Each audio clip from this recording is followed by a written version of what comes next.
Hey there, in this video tip, I want to show you how we do our quarterly planning with each team member. So if you have a team, or you plan to have a team, or even if your team is just yourself, you could still use the structure. Basically, I'll go through what goes into it. We do a review every quarter, and we say what were some of the biggest accomplishments, what were some of the biggest highlights, what's working in the business for you right now and in your role right now. What were the biggest challenges? What needs to be improved? And the next question. So it's like, what are the celebrations? Next is what are the challenges? And then we go through the top goals. So we can see biggest accomplishments and we think, okay, if we want to do more of that, or if there are specific challenges that we want to try and resolve, or issues or things, so that those first two questions flush those out. And then we go into like, what are all the goals?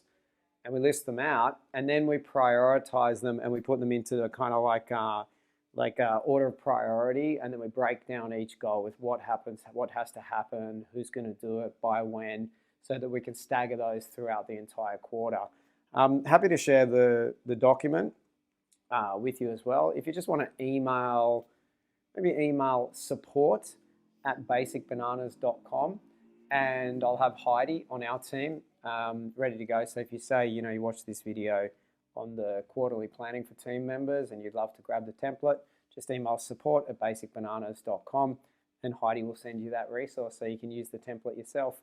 Cool. If you enjoyed the tip, please go ahead, share it with anyone else that you know would benefit. And otherwise, any questions, just get in touch with the team at Basic Bananas.